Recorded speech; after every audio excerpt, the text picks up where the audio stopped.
Welcome to the We Are Change talk show. Thank you for joining me. It's been a really busy week here at the studio. I'd like to remind everybody the Wake Up Australia event is on Saturday, the 30th of May. All the information will be in the description. Millions march against mandatory vaccines. I hope to see you all there, but we have a very riveting show for you today.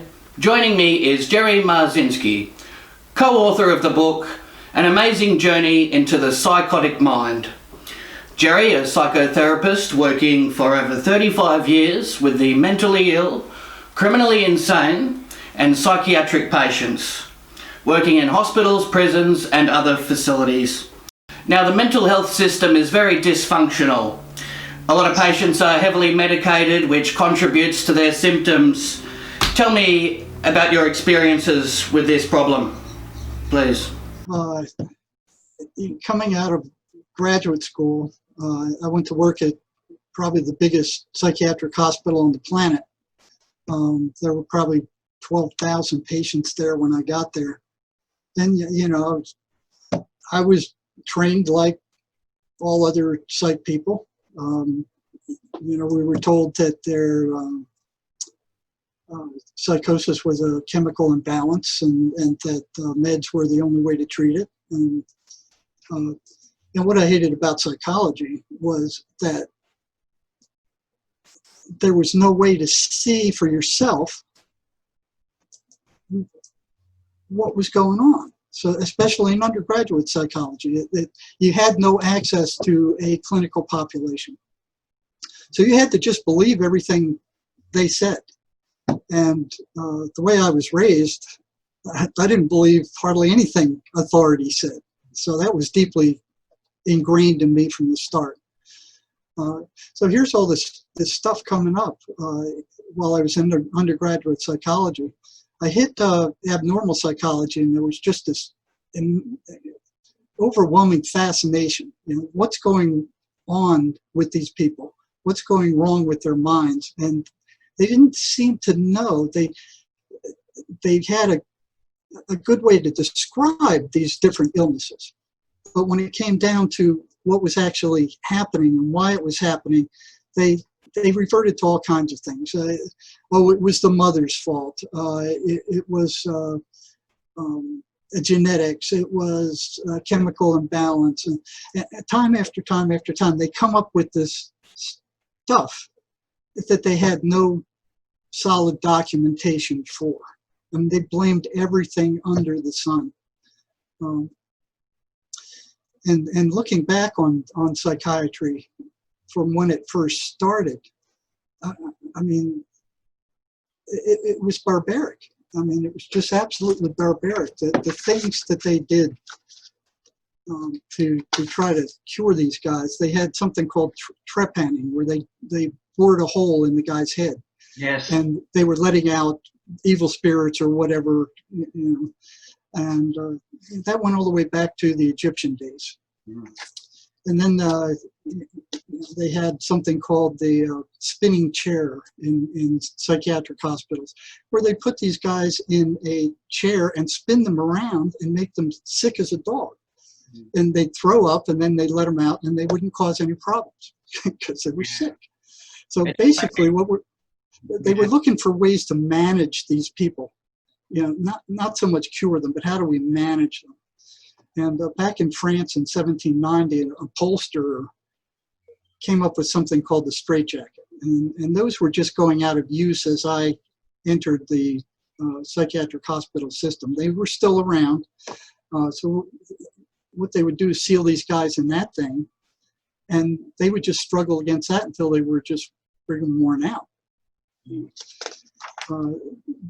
Then they came up with douches for females. They figured that it was female hysteria, and that they would then give them douches of apple juice and Epsom salt and grapefruit juice. And then it moved to hot and cold baths, where they'd stick them in a bathtub with ice water and leave them in there sometimes for days. And then they'd put them in warm water, and they'd give them warm showers. And then they came up with something called forced standing, where they tie their hands and dangled them where they couldn't touch the ground solidly until they were worn out. Very cruel and unusual methods of treatment were implemented. They didn't care about the patient's overall mental health. A lot of it was an experiment. Frontal lobotomies on people, electroshock therapy. They were trying everything under the sun, and with very limited results. It was, like you said, very barbaric, wasn't it? They saw that syphilis could be cured with a high fever from injecting malaria. So they figured, okay, we're going to kill the schizophrenia germ the same way. So they would inject the schizophrenics with malaria, and then they had quinine to cure the malaria. So this fella, who Dr. Ricci, I think it was, he won a Nobel Prize for the curing of syphilis by using malaria.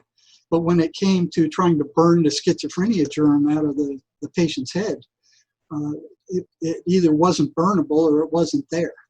So it didn't work. So then they moved to seizures.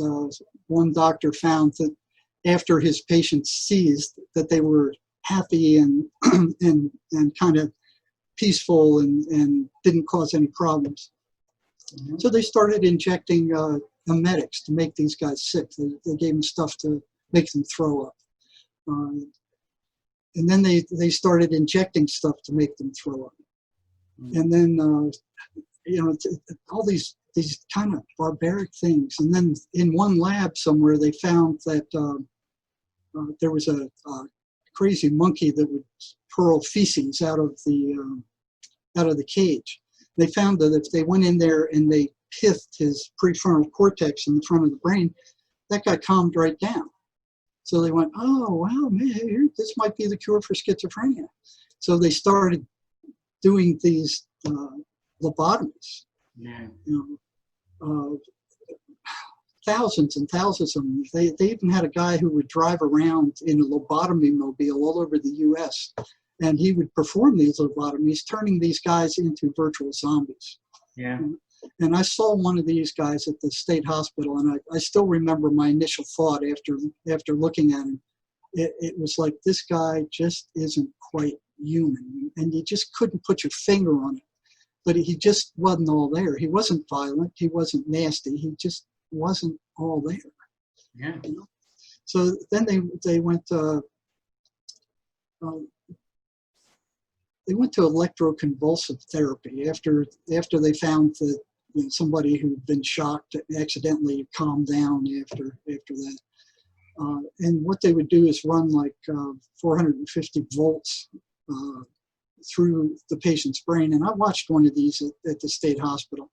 Mm. They came in and they had paddles about this big square, and they put jelly on the side of the guy's head. And what it was an old woman. It was just, they brought her in. Here's two nurses carrying her on either side, and it was like she'd had a bunch of these before. And even back then, the neurologists were saying after one shock treatment, there was damage to the brain after one. And they were giving $3,000 a year at that hospital where I was working at that time. $3,000. And it's a shocking human rights violation. Yeah, it's very sad. I faded after I watched it. And I feel sorry for the family that have to bear witness to this cruel and unusual treatment.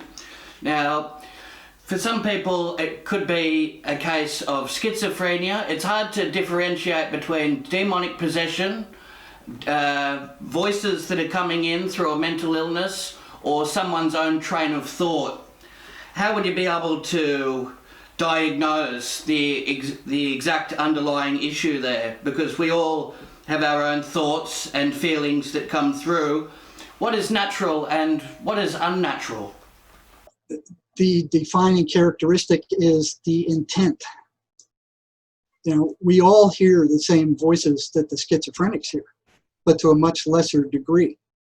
And the way we experience that is when you're walking down the sidewalk and minding your own business, and then all of a sudden comes this horrific, nasty, ugly thought that comes out of absolutely nowhere that just shocks you to the core.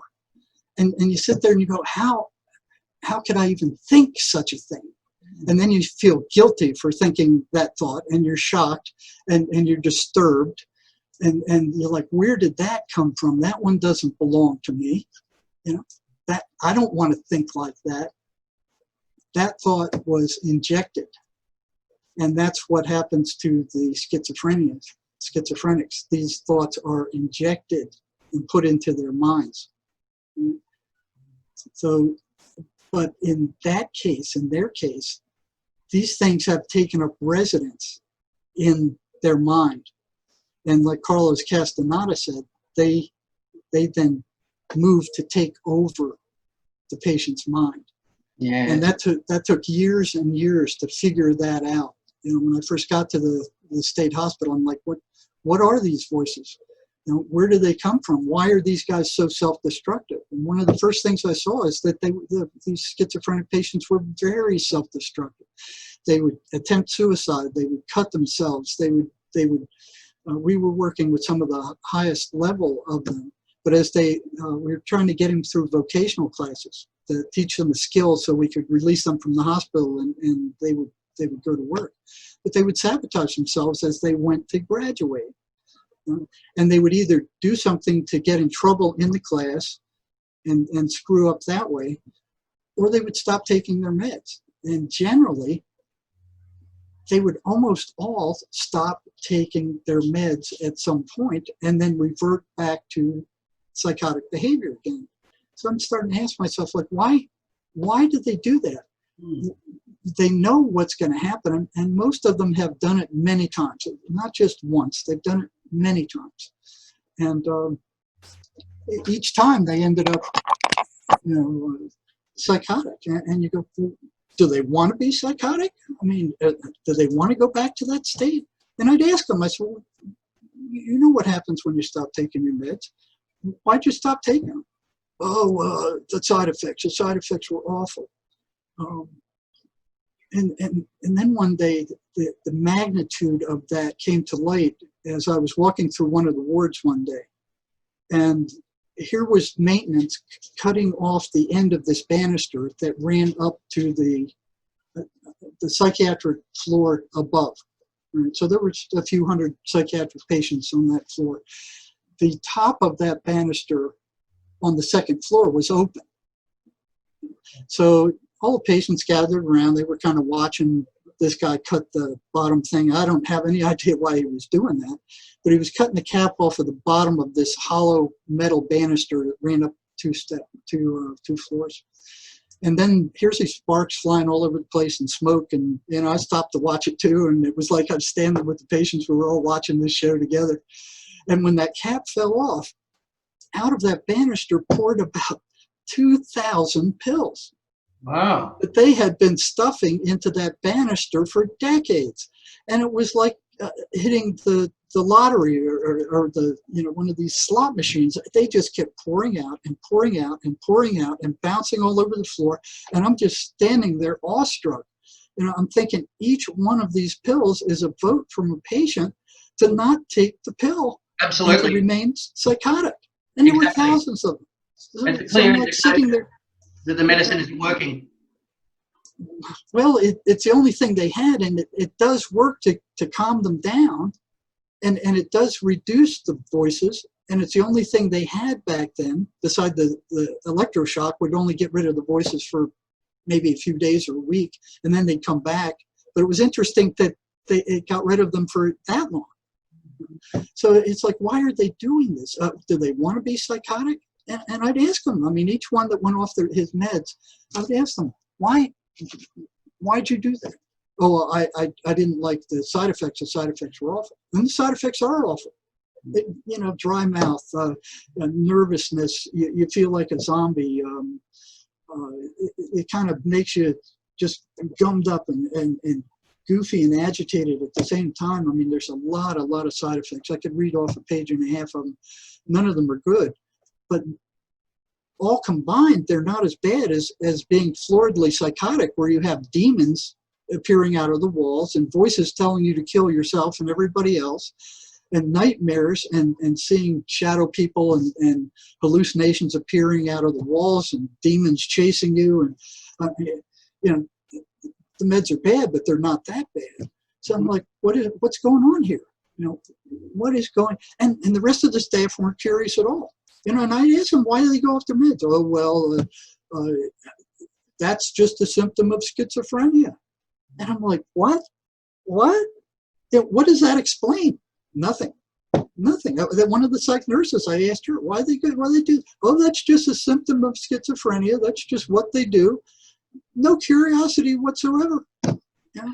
And the psychiatrist, well, you know, they don't like the side effects. And, yeah, okay, they don't like the side effects. And yeah, nobody was curious about it. Nobody was asking them. And so I decided to ask them. So you know, what I did is I got a listing of, from the DSM, all the facets, all the bad symptoms of schizophrenia, paranoid schizophrenia. There was like 2 pages of these things. And then what I would do is give them a blank sheet of paper and tell them, okay, write down all the negative side effects that you've had from your antipsychotic drugs, because they didn't all have the same side effects. So they'd write down a handful, you know, 5, 6, 7, something like that. And then I'd give them the 2 sheets, and I'd say, check off each of these symptoms of schizophrenia that you've had, that you've experienced. And they check off a bunch of them. They were awful. And then I'd give them the 2 sheets back, and I'd say, well, which is worse? Every single one said the schizophrenia is worse. Every single one. And then I'd say, well, then why do you stop taking your meds? You know what they answered? What was that? I don't know. Right. And that went on for years. It went on for years. And I kept asking them for years. And I felt like, you know, like I was crazy, asking them the same question over and over again and expecting a different answer.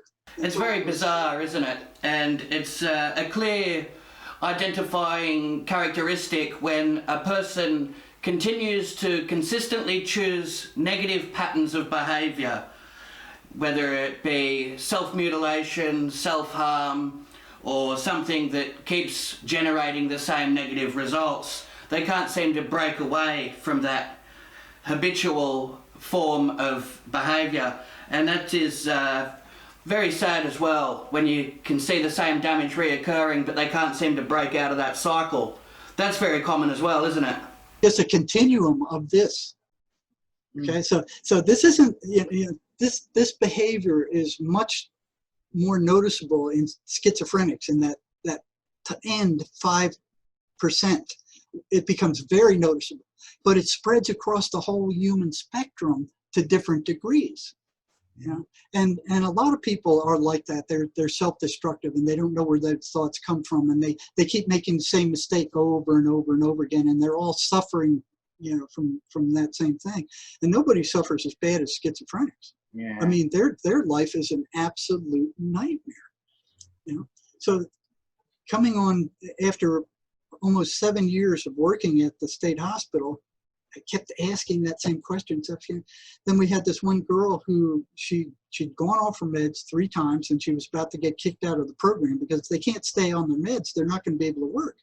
And we didn't know anything else to do for them at the time.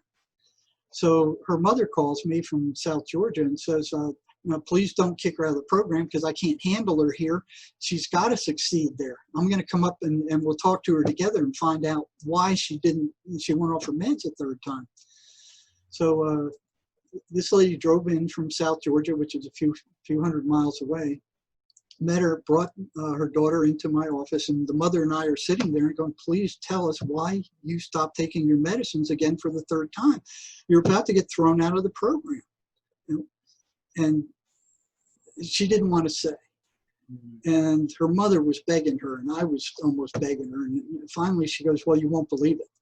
And I said, try me. I've seen so many weird things in this job. Try me. And she said, the voices told me that I was being poisoned, that the psychiatrist was poisoning me. And what I'd seen when I first started at the state hospital was that the psychiatrists were getting beaten up by their patients at a rate like 3 or 4 times higher than any of the other doctors, you know, the psych nurses, the psychologists, the medical doctors, the surgeons, the regular nurses, counselors, psychologists, they were getting beaten up by their patients 3 to 4 times more. So I went and looked that up a few months ago, maybe a year ago, and this is a general phenomenon. So psychiatric patients attack psychiatrists at a rate, and I have the statistics here, I can look it up, at a rate much higher than any other type of doctor. Shocking, isn't it? And the demonic voices coming through, the negative thoughts. Some people, in a lot of cases, they're paranoid and delusional, and it's false evidence appearing as real. And yes, and that's how they take that on board. So for the patient, they don't know any difference. So they can't be at blame because they take that on as genuine, don't they? Well, they've got to at some point take responsibility for that or stay locked up. The voices, it clicked in my mind at that time that it was the voices that were telling these patients to attack psychiatrists. And what was different about psychiatrists than the rest of the staff? They were dishing out these antipsychotic meds, which were a threat to the voices. They didn't, in most cases, they didn't get rid of them, but they calmed them down, they made them weaker. The patient was able to, in high-level patients, they were able to at least function, even though they were kind of groggy and drugged up. They were still able to function. Yeah. So that was interesting. And other facets came out that didn't make any sense. Working at the state hospital, they told us in graduate school and undergraduate that schizophrenia was caused by a chemical imbalance of the brain. And I was watching psychiatrists as they were dishing out these meds. Okay, if there's a chemical imbalance of the brain, you'd think they want to know what that imbalance was and how much of an imbalance there was, and what was it that was imbalanced. So there's probably a couple dozen of neurotransmitters, maybe more in the brain, and they're saying that these are imbalanced somehow. But never, ever did I ever see them give any kind of lab or any kind of test, EEG, any kind of test whatsoever to see what was out of balance by how much before they started dishing out these drugs. That's very interesting. They weren't gauging just the type of levels that the person was suffering. They were just masking the whole illness without actually, diagnosing just the extent of the patient's suffering. Yeah, what they were doing was like taking a shotgun approach. They'd walk in there and they'd have their bag full of medications that the drug companies had convinced them were the top of the line, most effective stuff ever. And they were brutal medicines back then. It was Thorazine and Mellaril, and now they have some that aren't as nasty, but they still don't cure anything. So none of these antipsychotic meds are curing anything. All they're doing is suppressing psychotic symptoms. That's right. 1 second. Now, the serotonin reuptake inhibitors and antipsychotic medication has had disastrous consequences on some patients, and a lot of the side effects are listed in the insert that comes with the packaging, doesn't it? Yes, and they're nasty side effects. Matter of fact, it was the drug company that produces Prozac that started this chemical imbalance myth. And they knew it was erroneous at the time. They knew it was a lie at the time, but it was selling drugs.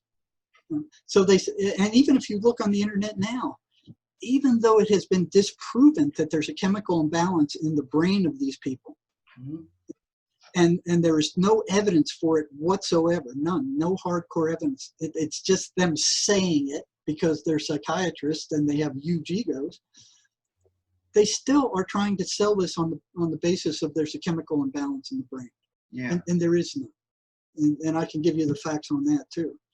But it was that company, and I forgot which one it was. It was one of the major drug companies. And they put that out. And now, even if you look it up on the internet now, you'll see, it's due to a chemical imbalance of the brain, or they'll say it's suspected that it's a chemical imbalance of the brain. Yeah. The only reason these things work is because they calm the patient down.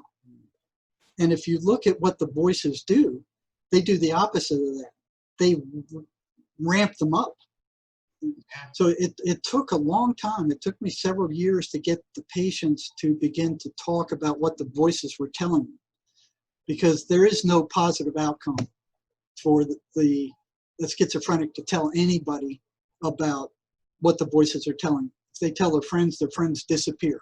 Yes. If they tell their parents haul them into a psychiatrist. The psychiatrist says, "Oh, well, you got a chemical imbalance of the brain. You're crazy. You got to take these awful pills for the rest of your life. You have no other choice. There is no other treatment." And, Yeah, that's often the case. And some people have underlying issues, and then it's exacerbated by drugs and alcohol in some cases. You know, most people, they like to use in moderation, but others, they just have no limit. And alcohol as well, that has caused a lot of people to change in their moods. You see some people, they have a few drinks, and then it's like they've got the devil in them. They want to fight, you know, they're loud, Yep. they're boisterous. They call it and the that, body eating spirit, don't they? Yep, and that's why they call alcohol spirits. Yes. And I remember in the prison, there was one time they brought a psychotic alcoholic. Well, no, he wasn't psychotic. There were two Apaches that I ran into, and both of them were bad news. I mean, these guys are vicious. The first one they brought from northern Arizona off the reservation because the tribal police could not handle him.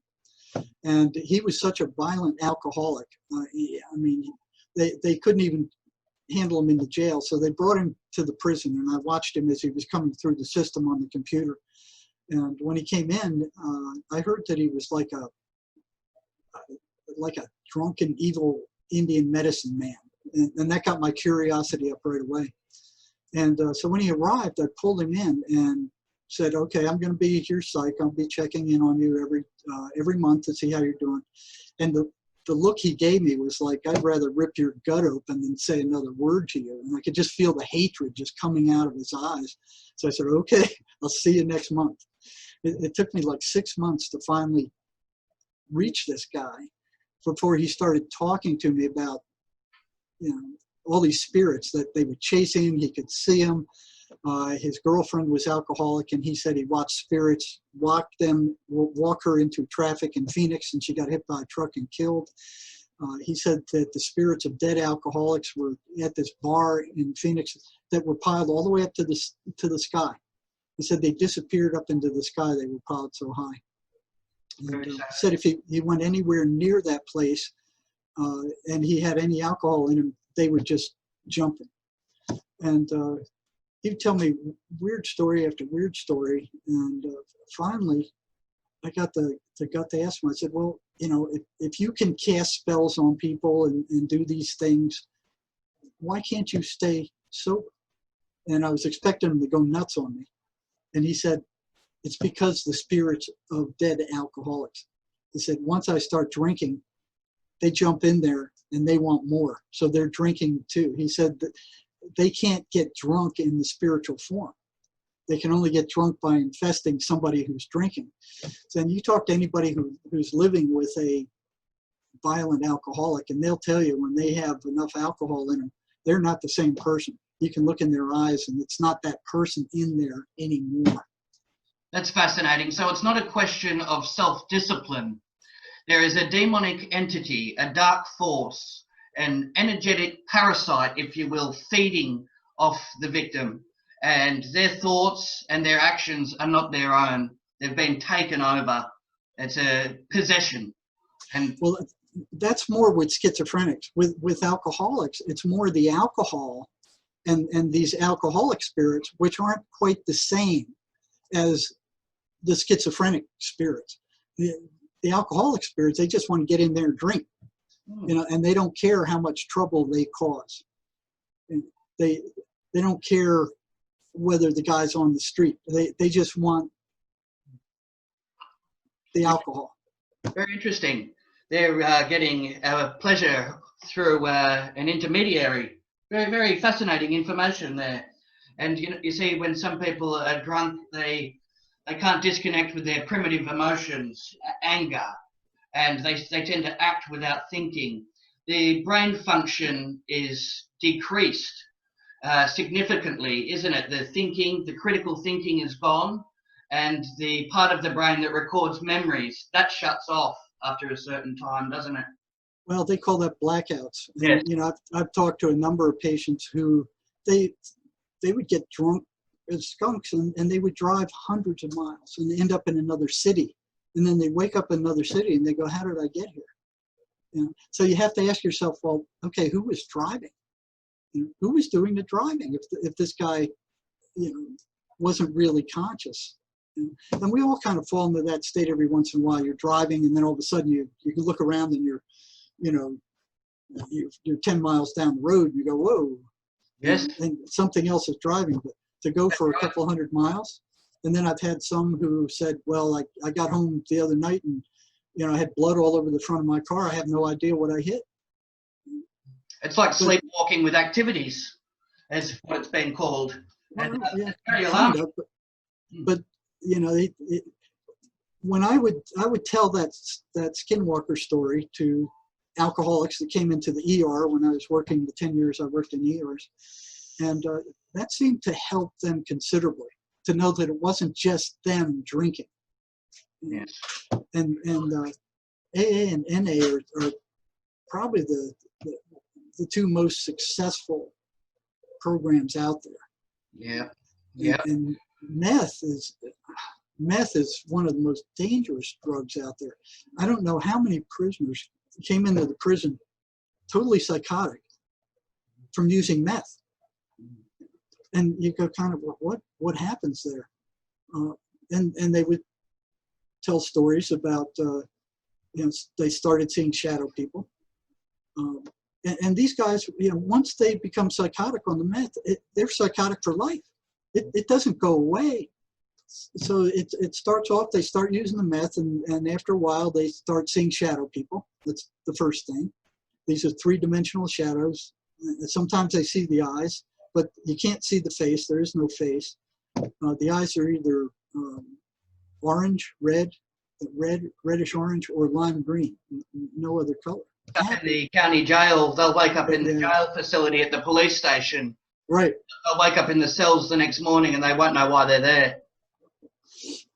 Yeah. So what they start doing, they will begin hearing voices, and then they'll go, oh, well, I'm just hallucinating. That's just a drug.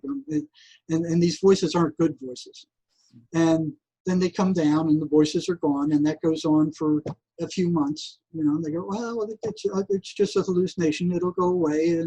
And then one day it doesn't. Mm-hmm. And they're psychotic for the rest of their lives. They're just as crazy as anybody in the psych hospital is. Yeah. Meth is a very dangerous drug. The prisoners in the prison used to call it the devil's drug. That's understandable. And some people have deep underlying issues, past traumatic experiences, and they're trying to cover that up, self-medicate.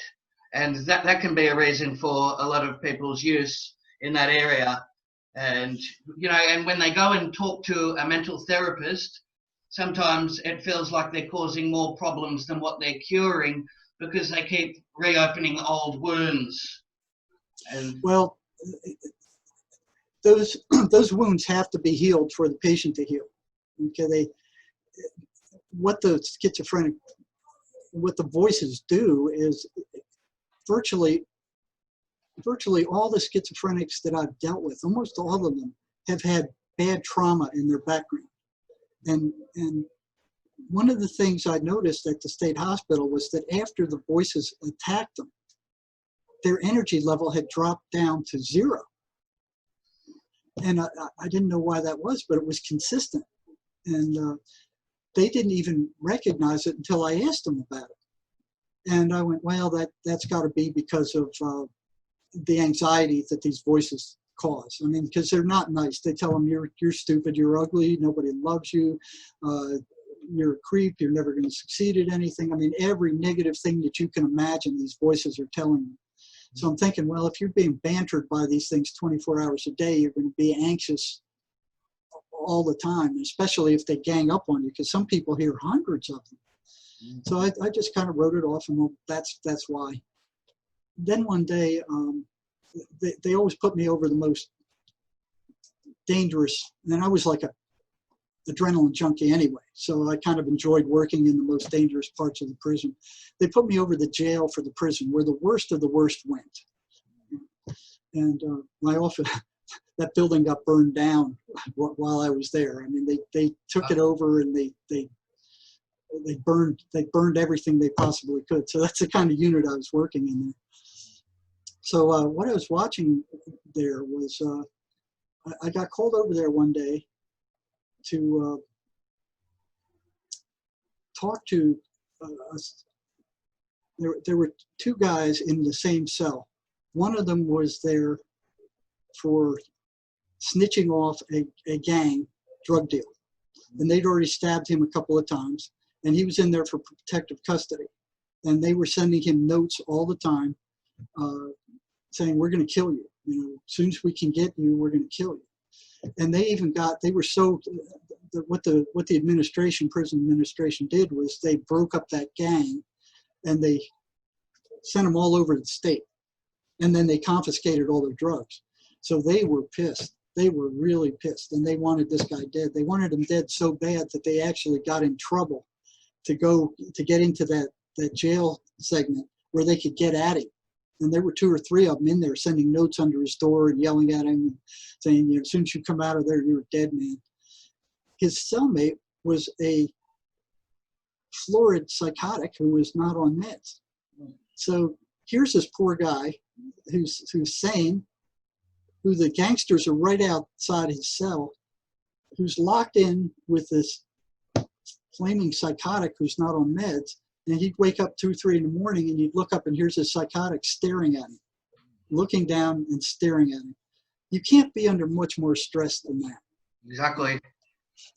And what was interesting was they were both in the same cell, under the same conditions, being fed the same food with the same guards. Everything was the same. You couldn't have a better experimental situation than that. So I pulled them in one at a time, and I pulled the guy who the gangsters were trying to kill first, and he comes up, and I was watching him as he came out of the cell. He kind of bounced up the steps. He didn't use the handrails. He looked like he had plenty of energy. He walked briskly over to the interview office. He sat down, and he was anxious. He was fearful. He was paranoid, but he wasn't drained of energy. Mm-hmm. And he still had plenty of energy. He still had bounce to his voice. His voice wasn't like, he was talking with a fairly normal tone, and he was fairly anxious. So he goes, you got to get me out of there with this guy. You can't keep me in here with him. So I said, well, okay, I'll do what I can, but I don't run this unit. I'll talk to the captain, see if he'll move you. So after I was done with him, I pulled out the schizophrenic guy. And I watched as he came up the steps, and he just barely made it up the steps. He was holding the handrail, pulling himself up. He kind of shuffled over into the office, sat down, and kind of leaned back into the chair and had no energy. And his tone was slow and low, and you could tell he was very depressed. And he admitted he was hearing voices. I said, well, your energy level's down in the dumps. And he said, yeah, I know. So after I was done with those 2 guys, I walked out of there, and I go, it's not due to anxiety. The disappearance of the energy and the drop in their energy level of schizophrenics is not due to the anxiety. Because after seeing these 2 guys and comparing them, and then I'm going like, okay, if it's not due to the anxiety, what is it due to? Very interesting, isn't it? Yeah, but nobody's asking these questions. I mean, nobody saw this, so I started asking the schizophrenics themselves, because the psychiatrists didn't know anything. I mean, they had no idea. They weren't even looking at this. They hadn't even noticed this. So as I ran into, and the state prison had become the state hospital, because here in the U.S., what they did is close down all the state hospitals because they cost too much, and dumped these guys in the mental health centers. They never went to the mental health centers, and they ended up on the streets. Yes, exactly. And then they get into trouble. They have to steal or rob or do whatever to survive, and they end up in the prison. And it costs them twice as much to keep them in the prison than it did at the state hospital. You talk about social insanity, it's nuts. That's what happens. A lot of them end up at trailer parks, caravan parks as well. Under bridges and on street corners and beggars. And that's fascinating to see how those thoughts manifest. Some people having a panic attack, they get sweaty palms, they'll be pacing up and down. And then others that are going through a depression, they'll sit there quietly and have no energy, they'll be lethargic, they'll have no drive for life, there's no excitement there, there's no enthusiasm. Very interesting how it manifests, isn't it? Well, yeah, and then you ask yourself, I mean, if you look at everybody knows that the way you think and the thoughts that come into your head drive your behavior. And even psychologists and psychiatrists are saying, oh yeah, schizophrenia is a thought disorder. But did they ever take 1 second to study the thoughts that schizophrenics are having? No. They've done no research on it whatsoever. They just go, we're psychiatrists, we hereby pronounce that these are hallucinations, without having done a single study into what these people are thinking or what's going through their heads. They just go, oh, well, they're different from other people, so these must be hallucinations, so we're going to call them hallucinations. And that's what they teach in the universities. And that's what the drug companies want, because that lessens the hallucinations. They haven't done any studies into how these guys think or what's going through their minds whatsoever. And you know, they probably wouldn't tell a psychiatrist anyway, because of the way they operate. Oh, you're still hearing the voices? Well, we're going to increase your meds. We'll double them until you're such a zombie that you can't think straight. Yep. You know, we'll keep drugging you until you don't hear them anymore. You know, so what the patients would end up doing is they'd lie to them and say, oh no, we're not hearing voices. You know, just to get rid of the medications. So it took a few years to learn how to talk to these guys, and if they suspected that you thought their voices were hallucinations, say, clam up. That's it. They wouldn't tell you anything. Yeah. They didn't want to talk to you. You know, and that was real hard being part of these, you know, the staff and the establishment to try to get them to open up. Because what happens is, if any other psych said, oh, well, he's hearing voices telling him to kill himself, they would turn him in right away, and they put him on suicide watch, keep him there for days, drug him up until they were just worked up, and then they ask, well, are you still suicidal? And they go, no, I'm not suicidal. Yeah. So you know, they weren't going to talk. And like I said before, there's no incentive, there's no positive outcome to schizophrenics telling anybody else what the voices are telling them, because of, oh, you're strange, you're possessed. The parents will take them to the psychiatrist, and so there is no incentive really, you know, for them to tell anybody about their voices, because it never ends well for them.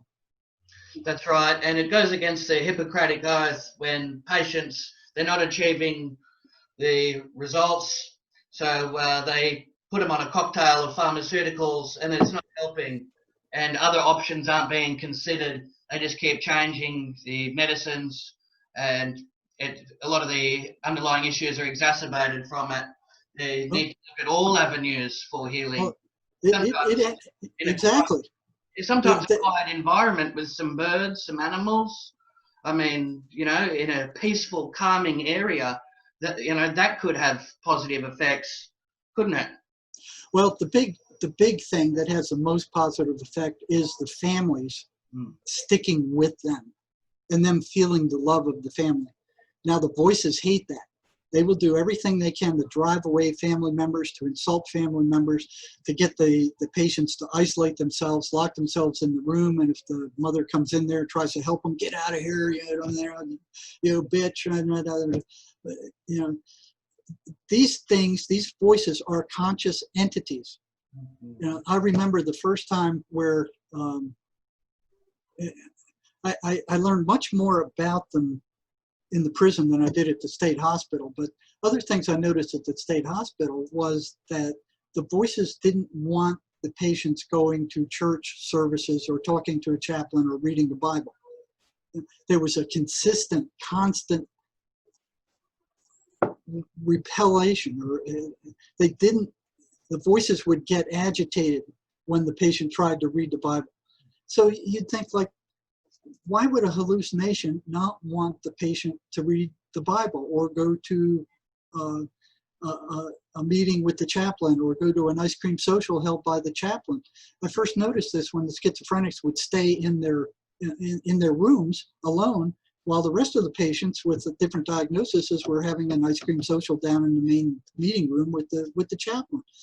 And time after time I saw this, and I started asking them about it. And they go, well, I don't want, there is no God. I don't believe in any, chaplains, and this is da-da-da. And they were totally anti-religious and anti-spiritual. But then if you look at the stuff they did read, murder mysteries, war stories, they would look at all this negative stuff. So they were attracted to these negative things. Yes. That's a clear indication that it's demonic possession. And exorcisms have been used. They send in a priest with some holy water. They'll read a chapter out of the Bible, and sometimes that can really set the demons into a rage. They start speaking in tongues, and some of the patients have even been known to start speaking a whole different language that they know. So that right there, in my opinion, is 100% an entity that's taken over, and then the patient has become a host for this dark force that's just running rampant and controlling this individual. And that's exactly where it kind of ends up. But when I first got out of graduate school the first time and was working in the state hospital, there were a lot of indications that that's what was going on, but I didn't want to believe it. I was in denial. I was like, well, the voices are telling them not to take their medications. The voices are telling them to kill themselves. So the more I got the patient to talk about what the voices were telling them, the more it looked like these things were conscious enemies, but I didn't want to believe it. I just, it's like, it's like demons, who believes in demons? I don't want to believe in demons, but the evidence kept mounting. And when I got caught, when you start asking these guys at the state hospital, since psychiatrists were getting beat up all the time, they didn't want to do anything that would upset these patients because you never knew what they were going to do. But the way I was raised, I wasn't worried about that kind of stuff. I came from a very tumultuous background, and that was like whatever they could do is, I could handle it. And they would get upset when you started asking them about the voices and what they were telling them. They would get upset, and a couple of them went to the psychiatrist and told these two different psychiatrists that, oh, he's asking me about my voices, and it really upsets me, and I don't like that, and I'm all upset. So I'd get pulled into the psychiatrist's office, and they'd go, these are hallucinations. Don't you be bothering my patients by asking them questions about their hallucinations. What you're doing is reinforcing their hallucinations and making them worse. Now stop it right now, or we'll write you up. Twice that happened. So, I had to kind of stay under the radar on that. They try and focus on conventional therapies, and they don't like to go outside the parameters. Well, conventional therapies is like hitting a rhino in the butt with a BB rifle. The only thing that they've found that worked were these tranquilizer things. Yes. And the drug companies are making $3.7 billion a year selling these antipsychotic drugs. They don't want a cure. That's right. There's no money in a cure. There's no money in it. There is no money in it. And a patient cured is a customer lost. Right. Matter of fact, in the U.S., what happened, they had the incidence, 2.8 million or 1.1% of the population in 1980 were schizophrenic. Right? Then there were complaints by the families saying they're not doing enough research. They're not looking for a cause. So what the U.S. National Health Service did was that they made like 2 million of them disappear. They changed the statistics. And now they reclassified them as something else. And now the money spent on research looks, it looks horrendous. So they made them disappear so they didn't have to do any research on this. And the drug companies are just perfectly fine with that. But there is a cure, and we've been working with it. And a number of people that we've worked with who were chronic schizophrenics have fully recovered. But it takes work, and it takes, they have to understand that these voices are not hallucinations. So what psychiatry is telling them is the exact opposite, and it's harming these people. You know, they're thinking that their mind is attacking itself. So if your mind is attacking yourself and they're telling you there's nothing you can do except take these medicines, how are you going to feel? You're helpless, you have no power, you have no responsibility. You've given all your power to the psychiatrist who's saying the only thing you can do is take these toxic drugs. You feel like crap. It's not helping, it's not curing anything, and it's rotting out your peripheral nervous system. You're shaking, you feel like a zombie. And they're saying that's all that we can do. Yeah. Now, Dr. Ermark in Turkey, he saw a shaman cure several schizophrenics, and he wrote a journal article about that, and basically it said, okay, I've witnessed this for myself. Maybe the medical field ought to take a look at this. And that's all he suggested, was them take a look at this. And they attacked him all up one side and down the other. They were writing him abusive letters. They were mocking him. They were, this one hotsy-totsy lady up from Oxford or something over there in England attacked him. And I grabbed her letter and I sent her a scorching thing back, told her, you don't know your butt from a hole in the ground, lady. You are just so far out. You don't even know what a schizophrenic is. I can see you've never talked to one. You have no idea what's going through their heads, but yet you're ranting at Dr. Ermark for just suggesting that they look into an alternate treatment. You don't have another treatment. You don't have anything that works, and you haven't for 200 years. What are you up to, lady? Well, I was furious. I was furious. Because there's so much of a stigma attached with mental illness. A lot of people, they want to keep their distance. They write them off as a lost cause, don't they? Yes. And they're afraid of them, and because they don't understand. So for me, it was decades of my denial system. Just as I explored, like, why does this happen? Why are they doing this? And as all these pieces started falling into place, and I figured, okay, I didn't want to admit that these were separate entities. But my denial systems, after it was after 7 years at the state hospital, and then I went to a few years in the PhD program, and then came back and was working in mental health centers and emergency rooms, and finally got a job with the psych department at the state prison. It was there that I learned a tremendous amount, because if a schizophrenic went to anybody in the state prison and said, oh, the psychologist is asking me all these questions and they're upsetting me, that didn't even break the ambient noise level of that place. I mean, that was down in the dumps there. They go, get out of my face. Go play in the, get out of here. Say someone's suffering and a demon has enslaved their body and they're agitated, and then when they start to get emotional, they're sedated. And it's a constant form of abuse that they're suffering. And we're seeing it a lot with celebrities and MK Ultra victims, people who have undergone mind control experiments. Their brain has been fractured, compartmentalized, and then they often take on alters or split personalities. When something that is traumatic that is brought to the surface, you can see a noticeable switch where they'll turn into a different character. Their voice and mannerisms will change completely, won't they? Well, and that's what you see with all these shootings over here. Yes. Like that gunman in Las Vegas that they covered up right away, that they wouldn't investigate, that they took forever to get the police up there. So these mass shootings over here are those kind of guys that are, what they want to disarm us, and they want to disarm us bad, like they have you guys, like they have Australia. Exactly. But we're not going to give up the guns. I mean, there's going to be a shooting war if they come to try to take the guns from us.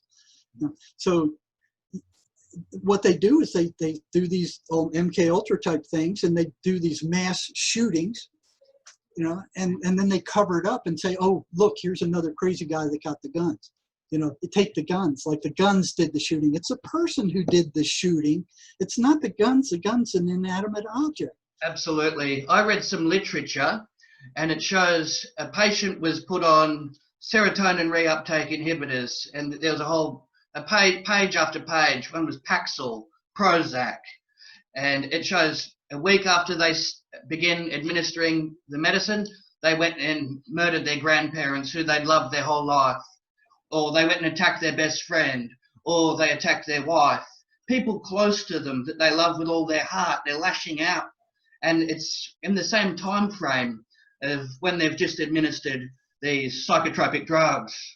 And what they're doing as well, they're putting the children on this as well, aren't they? Oh yeah, yeah, they are. Matter of fact, I have statistics on that here, which it's incredible the amount of kids that they're putting on those psychotropic drugs right now.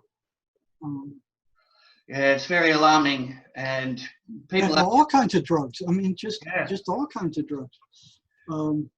It's a brain rewirer, and the whole activity, and it completely changes everything, their personality. And if you look at, like you said, the shootings, the majority of the gunmen, they're all on some form of psychotic drugs, antipsychotic drugs. It's a common denominator with that. Here's the statistics on the kids. It's according to CCHR, the International Mental Health Watchdog Group, the number of children and adolescents in the U.S. on psychiatric drugs is 7,213,599 and growing. The kids on antipsychotic drugs, these are toxic antipsychotic drugs, 1,194,805. These are kids. Kids. The drug companies don't care. You know, they don't care. Over here, you turn on the TV and you've got drug commercial after drug commercial after drug commercial coming on, and then 6 months later, they're being sued. But now the drug companies have bought off the Congress and the Senate. You know, 2/3 of them are being paid drug money, and then they've made a law that you can't sue the drug companies. That's right. And it's so like, they don't want a cure. Now, that's not to say that these drugs aren't useful. Matter of fact, there's a lot of psychotics that I worked with who recovered that I couldn't even reach them unless they were on these drugs. But they shouldn't stay on these drugs.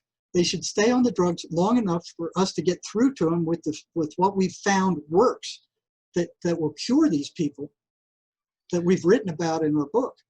So that's important too. So not all pharmaceuticals should be banned and just disposed of, because you have seen some positive effects as well. So they shouldn't all be outlawed, but should be taken very carefully, and patients should be monitored. And well, what they're teaching, I mean, the drug companies have taken over the educational institutions here, and they did that back in the 1930s with something called the Flexner Report, where Standard Oil, who was it, the millionaires, the multimillionaires of the day, took over, basically paid off Congress and said, institutions will teach nothing but pharmaceutical therapy. Propaganda that's being pushed, isn't it? Yeah. And would you say that there'd be a lot of therapists in your position that they're trying to look at unconventional methods to try and get some relief for their patients, but they're just pigeonholed and put in a box? Oh yeah. There's, I've spoken to one psychiatrist who said he knows others. Yeah. That they know that wasn't working. I mean, that the drugs weren't working. So they even said, ask your doctor if a drug with hundreds of side effects is good for you. Yeah. And on top of that, this DSM, this diagnostic classification manual that psychiatrists have put out, 2/3 of the psychiatrists on the board that put out that diagnosis classification manual that has all these mental illnesses in there, they're tied up with the drug companies. Exactly. So they started off with what, like 120 or something. I don't know what the exact number was. It was like 100 something. And now it's up to 300, closing on 400. They just make these illnesses up. They don't exist. They make them up.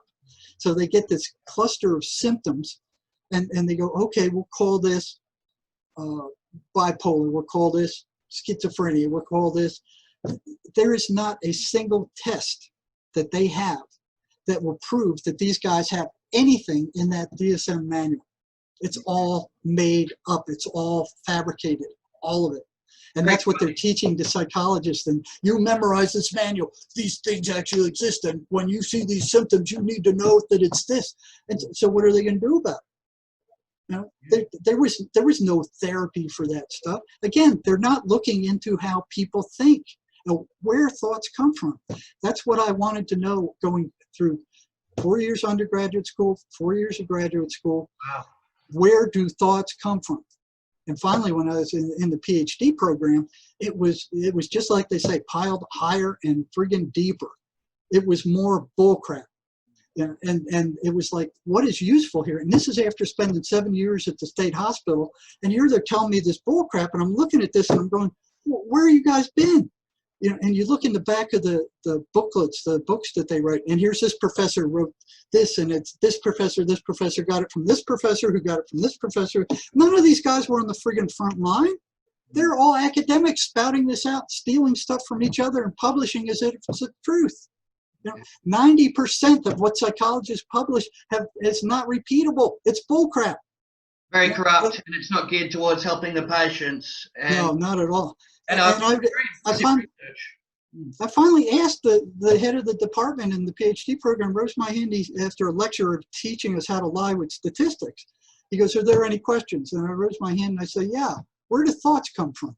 Mm-hmm. And he looked at me like I'd fallen out of a spaceship at his feet, you know, and he's just standing there like stunned, you know, like what kind of moron asks those kind of questions? Yeah. And he says, I'll talk to you after the lecture. And he never did. He kind of left the room. He didn't know. So I'm like, what am I doing here? That's one of the reasons I came here, to see if they knew where thoughts came from, because that's where all behavior originates. It originates from thought. Where does it come from? Exactly. Very fascinating research. And it's not always those that are mentally ill that suffer. Sometimes people have a strong mentality. Everything's going fine for them. But then a certain set of events will trigger them. They'll have a nervous breakdown or a psychotic episode. Some people even, they have a crisis of character where it's like they're temporarily insane because, you know, it might have been a marriage breakup. They lost their jobs. Something happened, but it all compounds and then it's overwhelming and it's too much for them to handle. And, you know, that can happen as well. And then they can start acting out in negative ways. You know, so this can happen to anybody. I mean, it doesn't have to be someone that's just disturbed from the beginning. Well, then you go, like, if you track those thoughts and you go, okay, I just lost my wife. I'm no good. I'm rotten. I was a bad father. I screwed up. And it just keeps over and over and over and over and over and over and over. No other animal on the planet does that. You know, I watched a deer being chased by a lion on a film clip once, and the lion had its claws in its butt, and it almost got him down, and it got away, and finally it was clear of the lion, and they watched it, and then it finally felt like it was safe, and it stopped, it looked around, and it goes, okay, lion's gone, and it went back to eating again. It didn't sit there and go, oh my God, I should have over and over again. So you go, why do those thoughts remunerate, and where do they come from? Excellent comparison. And then if you look at how thoughts operate, and you can step back and you can watch them come into your head. You can watch them and you can step back and you can listen to them. So if you can do that, who is the watcher and who is the listener? Who is that who's watching those thoughts? Who's listening to them? You can't be that and the person who's thinking them at the same time. It truly is remarkable, isn't it? Taking control over one's thoughts, the power of positive thinking. You can't afford the luxury of these thought patterns coming through. But you can't force it either. No, you can't. So where do thoughts come from? That question, they totally ignore it. They go, oh, well, if you feel bad and you're thinking bad, here, take these drugs and drug yourself out till you feel better. You know, I remember taking one of their anti-anxiety drugs once for sleep. And it was a little teeny pill. It was just tiny, tiny. I took that thing, man, and it knocked me on my butt. I couldn't wake up till the next day. And then I felt like I had syrup in my system for the entire next day. This is what they're giving for anxiety. It's like, okay, let's relieve this person of the burden of consciousness. Mm. We'll give him this thing, and he ain't going to have to think. He ain't going to have to function. He's just going to be a friggin' zombie. You know, this is what they're doing. Like, wow, there's a drug for everything. And you look on TV, it's like, oh yeah, you got these symptoms? Ask your doctor if you can have this drug. Everything is drug related. And nothing is about, you know, they have the psychologists are finally coming up with the cognitive behavioral therapy, which is closest to the truth of anything that they've come out with so far. You know, and you look, okay, where do thoughts come from? Okay, they come from memories. Okay, so you have this head full of memories, you know, good memories, bad memories, all kinds of memories. And you can pull those up, but when you're not pulling them up, they're coming up anyway. Okay, so what happens is you're running a program. Yes. Over and over and over again. It's that same program. Boom, boom, boom, boom, boom, boom, boom. And you get in trouble and you go, oh man, I'm never going to do that again. And then 6 months later, you find out you're in the same problem again. Absolutely. That's what's happening. It's habit forming behavior. How can we update the program so we get positive thoughts that want to motivate, inspire, and instead of these destructive thoughts that come through, thoughts that want to sabotage the person's creative behavior and his outgoing nature, we need to really take and capitalize on this so we're always getting our full potential that we're reaching. What you have to do is pay attention to your thoughts. You know, you have to watch them, and there's several mantras that you can use which kind of put your mind at idle. Okay, and if you notice, if you let your mind roam free, all of a sudden it starts turning negative to negative things that happen, to negative things people have said, negative situations you've got into. Now these entities feed off of that negative emotional energy. Okay, so remember I was talking about the prisoner who was drained? Well, that's where it came from. So back in the prison days, after I saw that, I was reading a book by Miguel Ruiz, who's a shaman. Okay, and it said these entities that match the description of the voices are energetic parasites. They stir your mind up, they get you emotionally upset, and then they drain that energy, and that's what they feed off of. And I went, man, that's exactly what I'm seeing. That's exactly what I'm seeing with these things. So I was working with this one fella who, he was a chronic psychotic, and what I was doing was trying to figure out, okay, I knew the voices were bad. They were always bad. They were consistently bad. And they ran consistently bad patterns. So what kind of hallucination runs fixed, consistent patterns? A hallucination is all over the place. They're positive, they're negative, they're neutral. They're just all over the place. Now, that's what a hallucination is. These things weren't running that. They were running a fixed negative pattern. Everything they said was negative. Everything they pointed to was negative. All the things were negative. What held them to that pattern was the question I had. Why aren't they, if they're hallucinations, why aren't they all over the place like these other things? What holds them to that negative pattern? There's something that was doing that, because they were consistently negative among all patients. Hundreds of patients I talked to, they were always negative. They were always nasty. They were always demeaning. They were always putting the person down. And then after they attacked, there was that, the patient felt, you know, they were energyless. They couldn't get out of bed. They were drained, totally drained. So I saw this that the shaman had read, and I took that book into the prison. Now this guy I'd been working with, what I'd been doing with him was trying to figure out ways to disrupt the voices. You know, so they couldn't grab hold of him and disrupt him. And one day he started telling me the voices are really getting pissed with you. And I'm like, the hallucination's getting pissed with me. And, yeah, they're really getting pissed with you. And then I got that from other patients I was working with too. You know, what I had when I was in the prison was this close group of schizophrenics, maybe 10 or 12 of them, who, what I did is I said, I'll help you out in every way I possibly can. But what you have to do is tell me in real time what the voices are telling you while we're talking. Good strategy. So I had a constant, Yes. what they were saying in response to what I was telling the patient. So what I found is if I said something that would upset the voices, that's what I wanted to happen, because if they weren't upset, they were happy. I didn't want them to be happy.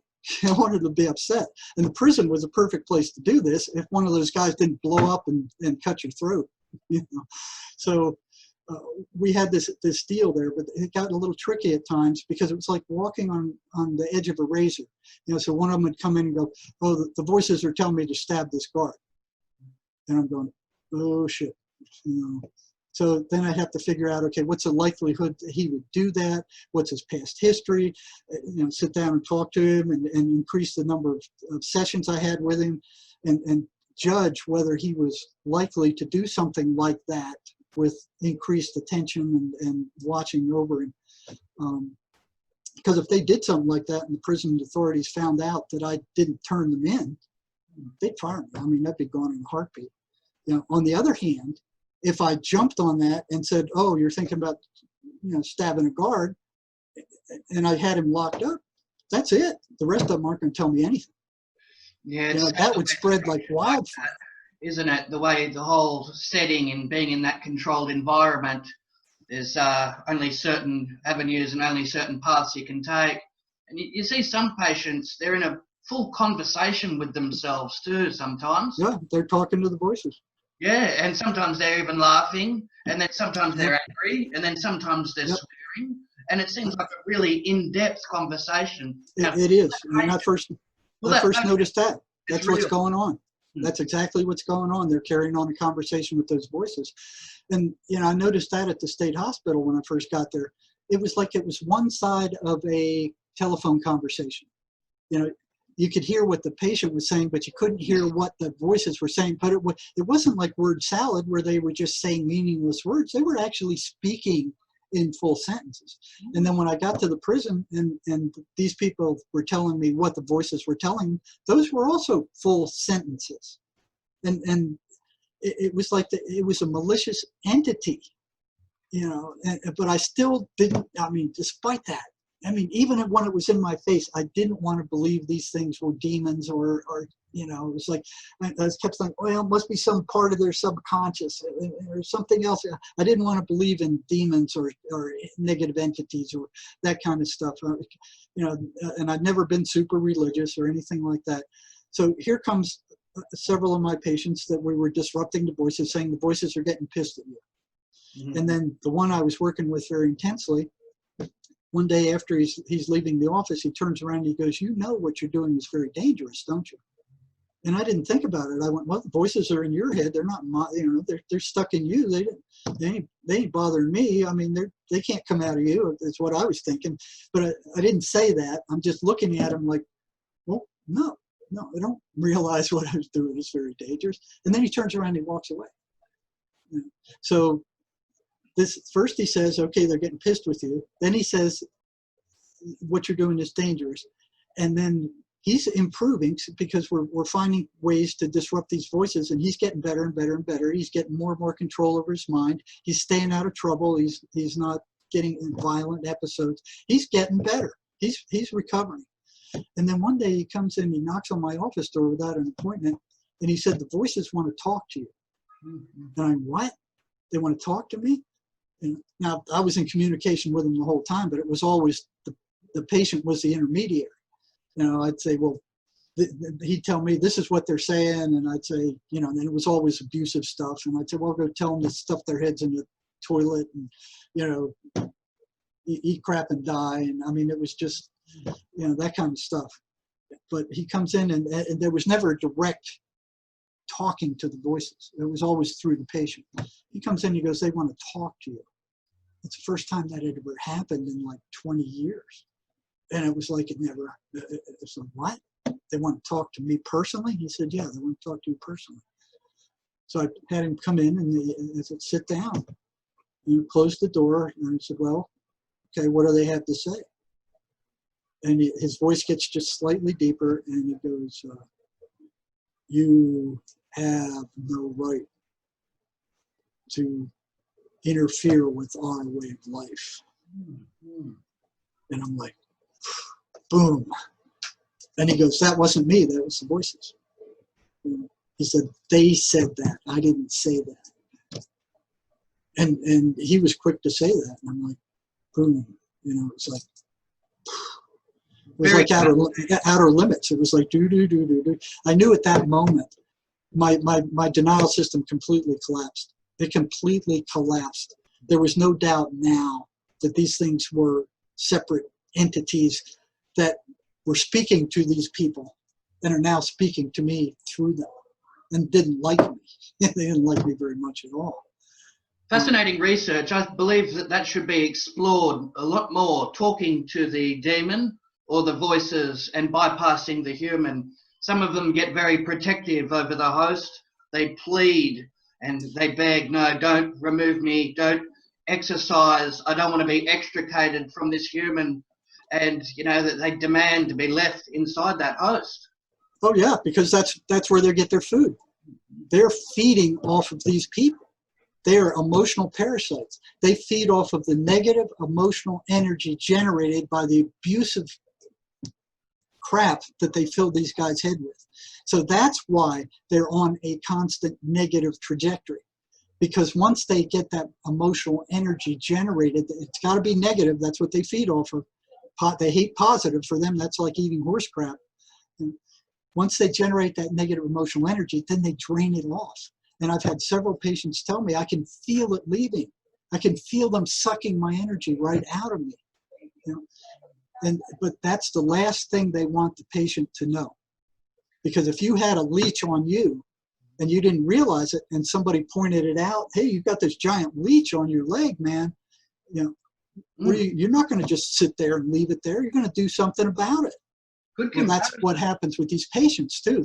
They want to do something about it. They see that they're being drained. Now they want to do something about it. So that's the last thing the voices want these patients to know, that they are being fed off of, that they are draining their life energy out of them. Exactly. And until that entity is removed, the patient won't be able to reach a recovery if they're consistently battling with these demons. Well, first they have to realize, and this is where psychiatry and psychology are going to go, yeah, lock him up. He's a lunatic. Look at this guy saying all this stuff. We know that's nonsense. They can't conceive of a illness that has no physical cause and has no physical cure. They just can't wrap that around their heads. They can't get that. And as all the years of training and graduate school and undergraduate school, they never talked anything about spirituality. Nothing.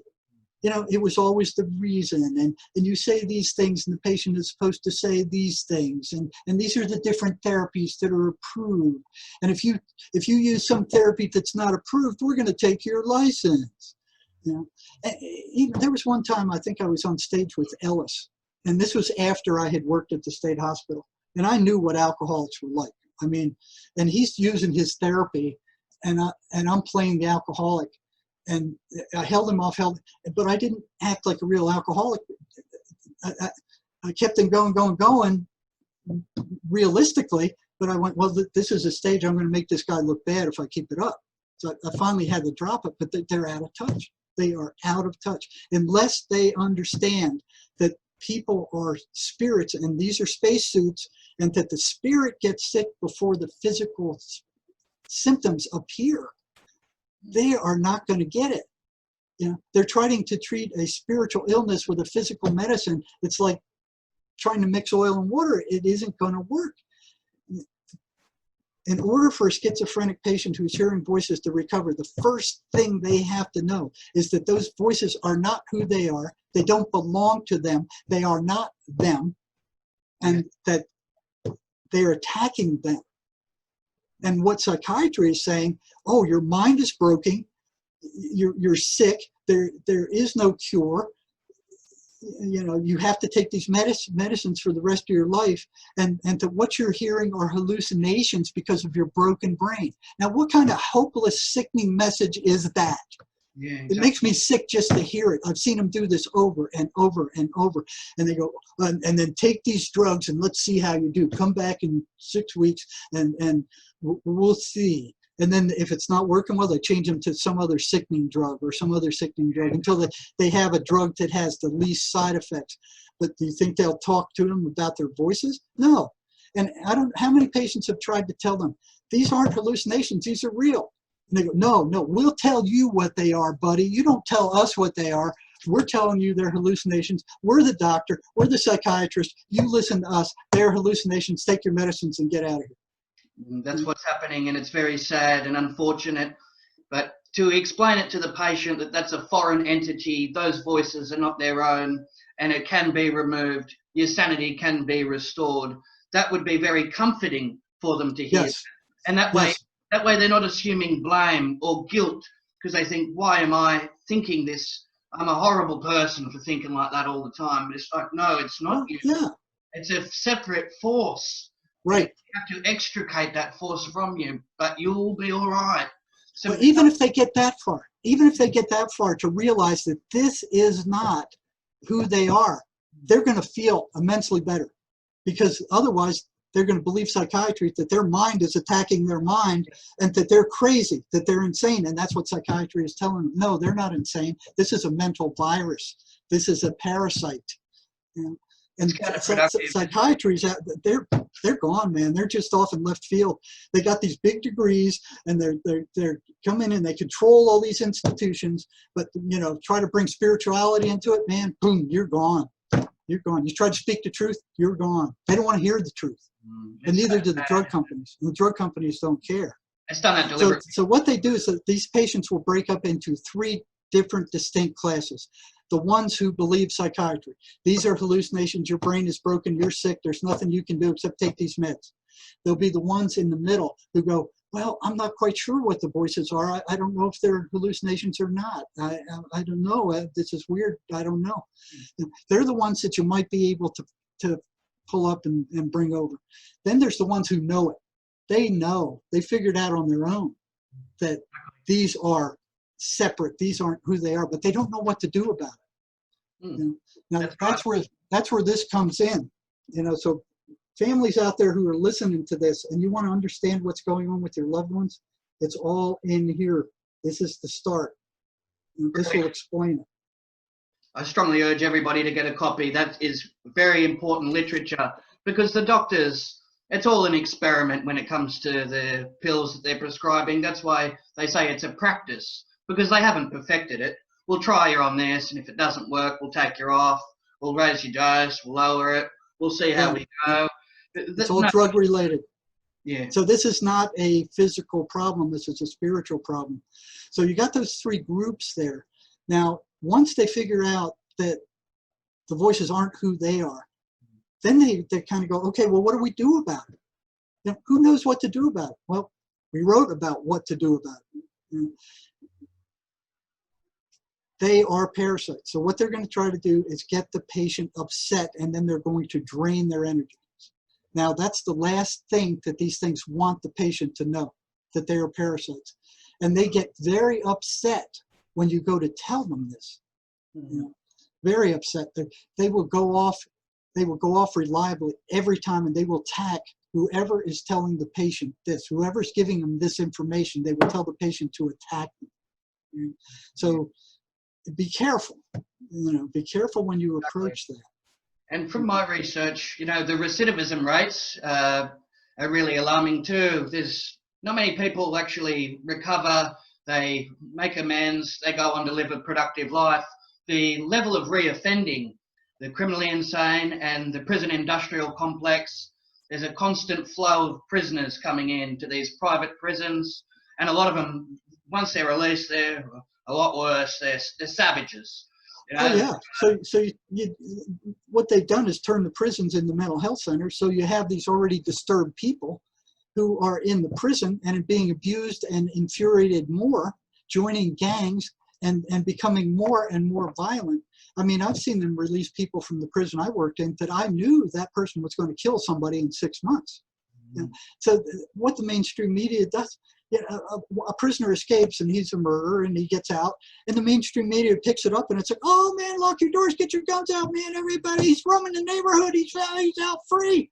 What they don't realize is that 25 to 50 of these guys are being released every day because they finished their sentence and they're worse shape than that guy who escaped. They're being released into the community. Is there any rehabilitation in prison? No. It's a punishment-oriented organization, and B.F. Skinner, close to 80 years ago, proved that punishment only temporarily suppresses the behavior while the suppressing influence is there. And soon as that is gone, the behavior brings back up to where it was before and then comes back down to baseline. So prisons are doing nothing except making things worse, much worse. A lot of it. There is no rehabilitation in there. That's right. It's social insanity. Exactly. It's a form of social insanity. It's nuts. It makes no sense. It doesn't work, and yet they keep it up. That's right. And the system creates a lot of these problems and issues. They're a product of their environment, and it's a survival mechanism. You know, people are struggling day in and day out, so sometimes they have to resort to crimes in order to, you know, keep their life going in some situations. High unemployment areas, you know, sometimes there's other circumstances involved, mitigating factors, and then, yeah, they're thrown into the prison system, and then they have to adapt. They have to become strong and ruthless to survive. In that system. Yeah. Yes, they have to, in that system, that's what has to be done. So knowing, while I was there, knowing that we had to change the way these people thought, we put up, my wife's a computer programmer, so we developed this program where we teach them drug education, alcohol education, parenting skills, and the computer, we'd make these booklets. They were non-copyrighted, so we can make hundreds of them. We'd hand them out to the prisoner. The prisoner would study them. He'd come back. He'd take a test on the computer. Now, we went to the computer because they would cheat on everything. I mean, it didn't matter what you came up with. They would cheat on it. Paper and pencil test, you couldn't, I mean, you'd have to grade them all. It took a lot of time. They didn't want that. So we finally, after years, developed this computer program that they'd study the booklet. They'd come and take the test on the computer. They'd turn in their booklet as a ticket to take the test. And then the computer would score data bank, and if they failed it, they'd have to take it again. It would score the test, and then we give them the next booklet, and they come. So here's hundreds and hundreds of prisoners actually being rehabilitated. You know? So we got these labs going in several places in the state, and then these counselors, prison counselors who were in charge of them, one after another. You know, after we finally got the password, we had an encrypted password that they could not break into. Even the savvy prisoners could not break into it. So this was an ironclad system, and it was educating thousands of inmates. Then one after another, these counselors who were assigned to run these labs would get their inmate trustees to run the lab and give them the encrypted password.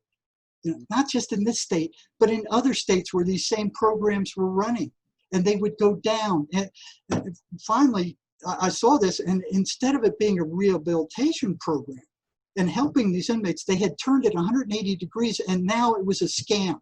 They were reinforcing criminal behavior at a rate that had never been done before inside the prison with a program. So I went to the head of the drug program in the prison. I said, listen, you know, you need to stop this. These have to be run right. They have to remain secure. You can't have inmates running these programs because they're selling the tests. They're getting Cokes and gum and candy bars for passing these guys, you know, and then the prison staff are turning in these stats like they're actually doing something, like they're actually helping these people, and the prisoners are learning nothing except how to scam again. I said, this has to be stopped. Either stop this and run these programs right, or shut them down. Exactly. And she said, you work for the prison system. We don't listen to you. We don't take orders from you. You take orders from us. You do what we say. I said, no, not in this case. This program was, I'm not a computer programmer. I didn't design this program. It was written by my wife. It's owned by my wife. It's patented by my wife. You do not own it. You either run it right or you shut it down. You know what they did? They shut down every freaking lab in the state. Tens of Really? thousands of dollars worth of computers, the best program they've ever had in the history of the prison system, and they threw it out. That's the kind of people who are running these places. They're corrupt to the core, aren't they, by doing an act like that? And they pull in people who are like that. You know, you look at some of their advertisements, and I remember seeing one with, here's this female guard standing with this shotgun looking over inmates, you know, down on the prison yard going, wouldn't you like to be in her place? You know, these are the kind of people they're recruiting to come into the prison. They're not doing any rehabilitation. And then they're releasing these guys back on society in much worse shape than they ever went in there. And they're doing this on a mass scale. Exactly. So you talk about a demonic institution. That is one of the worst. 100%. And a lot of the law enforcement and corrective services, they have psychopathic tendencies as well. They have no compassion. They have no care for people. They have no empathy or sympathy. And that's who they're hiring. That's who they look for. Exactly. Yeah. They want people who do what they say and not think for themselves. Exactly. That's what's happening, and it's very unfortunate, and the patients and the prisoners are the ones suffering, and ultimately society itself suffers as a result of this as well. That's right. You look at the crime rate. You look at the crime rate. I mean, the recidivism rates are running from 50 to 75%. These guys are coming back in again.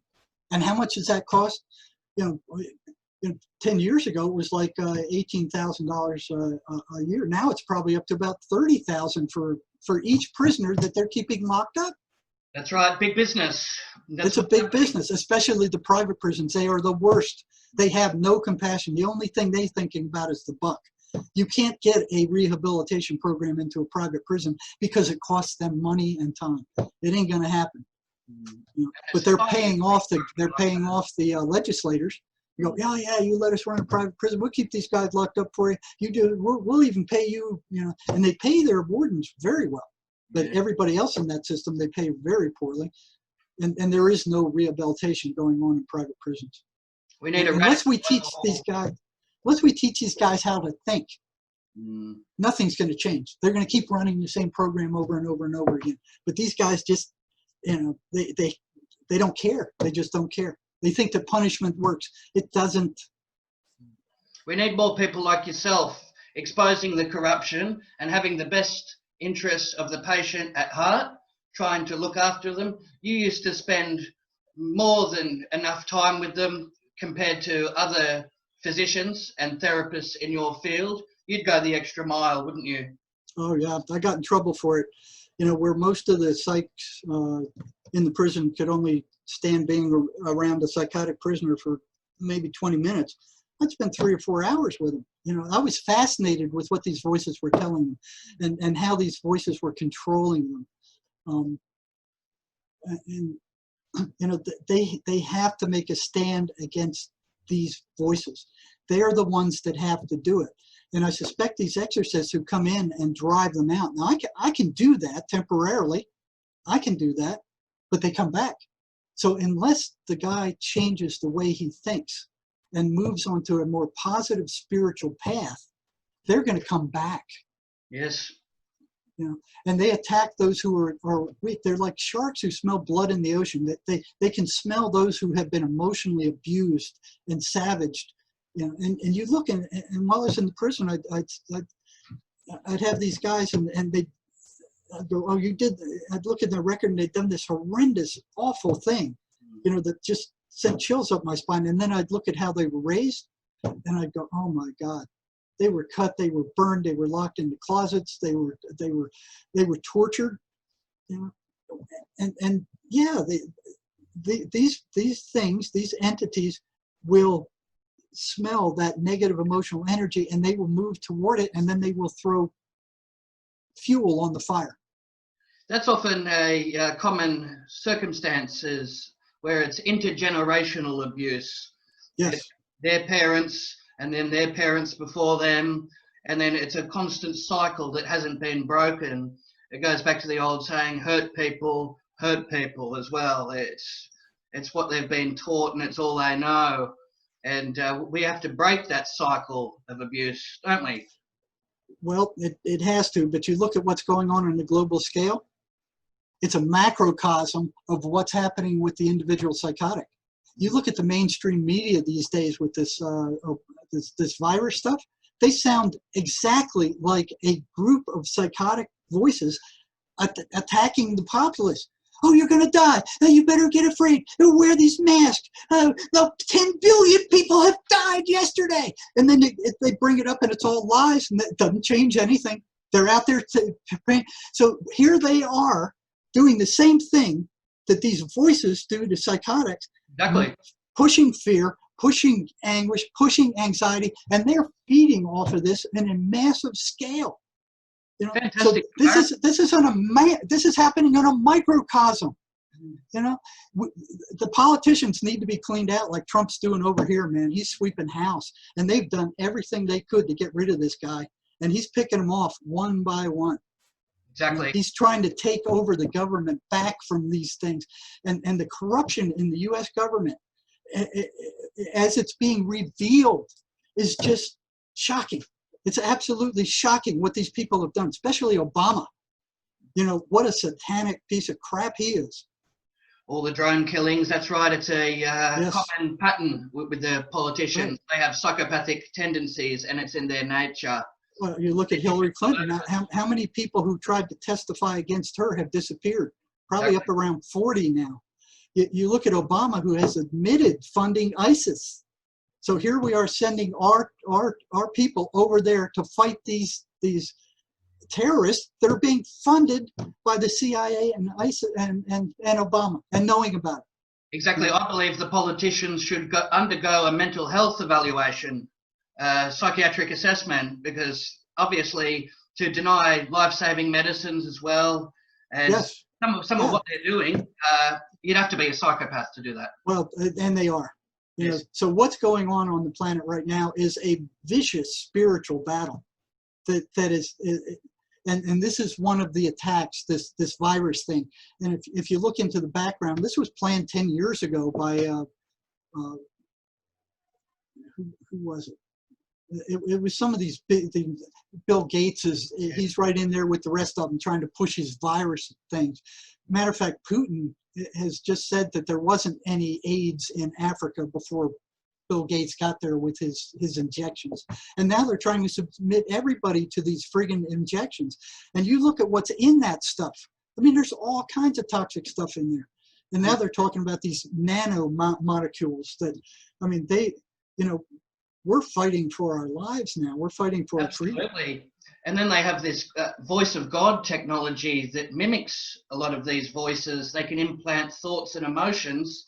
That'd make your job a lot more difficult if you think, hang on, this person might have schizophrenia or demonic possession, but they're actually a targeted individual from the government. Well, yeah, that's one of the things that worries me about what I'm doing here, because you know, right now, if I got one of their guys that were hearing this voice of God thing, I could tell the difference between a real schizophrenic and him.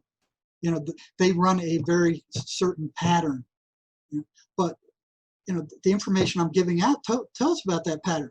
So if they take that and they mimic it with this God of, you know, thing that they're doing, then it would be almost impossible.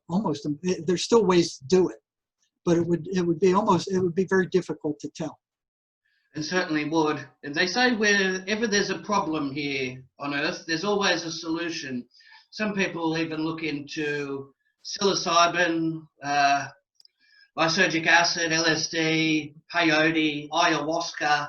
Sometimes that can be like hitting a reset button for some people. Others, it might not have very good outcomes. Yeah. What's your take on that? What? Yes and no. I mean, if you're unstable, those things are going to push you over the edge. You know, but like I was talking about earlier, you know, what is behind all this stuff?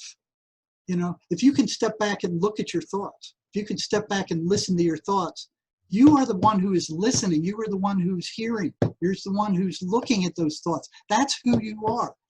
Now, I remember one time, this was a very strange story. Matter of fact, I would be diagnosed schizoaffective if I told this to a psychiatrist, and they would probably put me on meds. So while I was working with these patients at the state hospital, I remember one day I prayed. I said, Lord, what are these things? Show me what they are. Show me what they are. I don't understand that. What are these things? So about 2 weeks later, I used to go swimming after work. After I got back from the hospital, I was like, oh. And I was a good swimmer, and I would do it at night when the motorboats weren't around. And I went out one night, and here I was swimming, and I was a good swimmer, and I hit my stride, and it was like meditating. I adjusted my breath to the amount of energy I was exerting, and I was just cutting through the water, and went for a long time, and finally I started getting a little tired, and I figured I would go at night when everything, the surface was calm, there weren't boats, and I looked up, and I was way far out, and I looked, and I was too tired to make it back to the shore, and I knew that. But prior to that, I'd been a certified scuba diver for years, and I dived under motorboats. I was at one with the water. The water was my friend; it wasn't an enemy. And I'm looking at the shore, and it's a long way off, and it's way, way further than I could make in the condition I was in. So what they taught us was a survival float. So you put your hands behind your back, and then you take a big breath, and you tip over like a dead man, and your hands would be hanging down below you, your legs would be hanging below you, and you'd be floating on the surface with your face below the water. Then when you run out of breath, you whip your head up, blow that breath out as fast as you can, and take another one. As soon as you blow that breath out, you start sinking. And before your head goes under the water, you have to suck in a whole nother breath, but you're still going to sink below the surface for a few feet. And then you're going to bob back up again, and then you go back into the dead man's float. It takes virtually no energy to do that. I mean, you could do that for days if you didn't freeze to death. But the water that night was like bath water. I mean, I could do that all day and all night the next night if I had to. I mean, it was just, so I was doing that. And when I looked around, here comes this thought, and it sounded just like any of the normal thoughts I would have. The thousands of thoughts I would have during any day. It sounded just like that. There was no change in its tone or any. And it went, well, you're pretty far from the shore. Well, yeah, I was. Well, you're too tired to make it back. Well, yeah, that's true, I am. And the lights are starting to go out. You might not be able to see the shoreline if more of them go out. And that was true. I said, yeah, that's true. And then it goes, and you're going to drown. And I'm going to what? I'm going to what? Where did that come from? That was the last thing on my mind. I wasn't concerned in the least about drowning, not in the least. And I'm like, where the hell did that come from? So I'm doing the float thing, and then the next breath I'm sinking down, and as I'm sinking down, it comes back and it goes, you're heading toward the bottom. You're going to drown. And I'm like, I'm going to what? And screw you. So I let out some more air, and I started sinking more. And then I hit the crush depth. So when you get to a certain depth, your lungs collapse, and the pressure collapses your lungs, and you start sinking very fast. So here's a strange thing going on, and all of a sudden I start going from to going boom like that. And I whoa. Then it shot back up to the surface. But even before I got to the surface, I knew what it was. Okay, you hit the crush depth, take another breath. And here it comes again. It goes, yeah, see, you were sinking to the bottom. You panicked. You're panicking. You're going to drown. And I'm going to, what? What the hell is this thing? So I go down again. So hit the crush depth and just keep sinking. And adjust the pressure. And your intelligence knew not to buy into that that's a false thought. But it's very bizarre how that would come about. Whereas some people, they hear that, they'd go into a panic attack. And the thoughts just take over, and they can't control it. Right. And they believe it as real. And you know what? A few weeks later, somebody else did drown in that area of the lake. But like I said, I wasn't concerned about it. So I start dropping down and adjust the pressure in my ears. I mean, I knew what to do, and I'm sinking. And then all of a sudden, I feel this frigid cold coming up my legs, and I'm like, whoa, shot toward the surface again. Even before I get there, I knew that was the thermocline. That's a layer of cold water that sinks down and stays on the bottom of the lake. I've hit it a million times scuba diving. I knew what it was. Hit the surface, And here it comes again. Well, look, you're panicking. You're going to drown. It's too dark. And then it repeats the same thing again. You're too tired to make it back. The lights are going out. You're going to get disoriented. It's too far for you. And the same shit all over again. So, okay, down I go again. I sink down, hit the crush depth, go down further, hit the thermocline, goes, and the thermocline, now here's this cold water coming all the way up over me, and then I pass through the thermocline. So it wasn't on the bottom, it was floating above the bottom, and I go through it. And I drop through it, and then I feel this thing coming up my feet.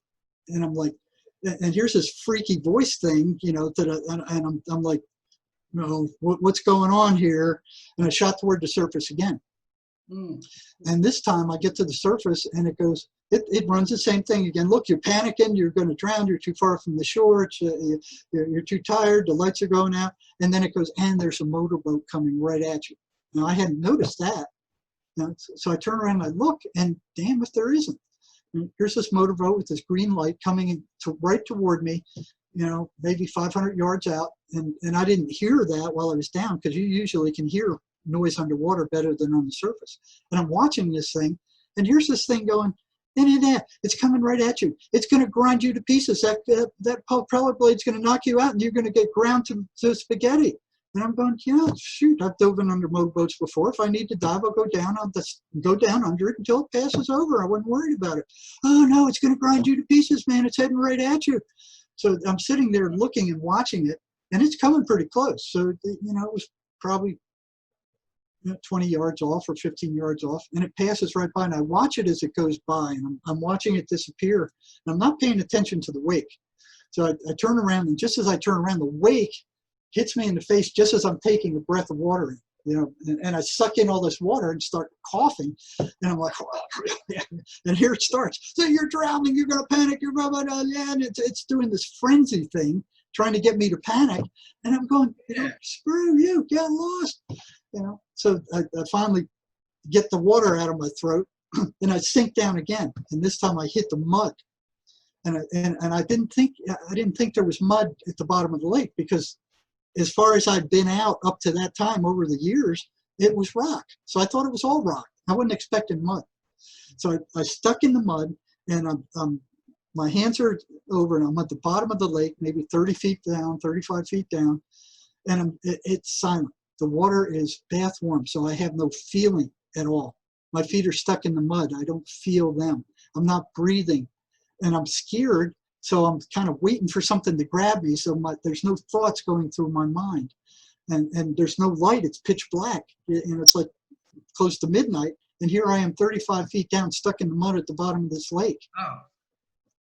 And it was the most amazing 20 seconds of my life.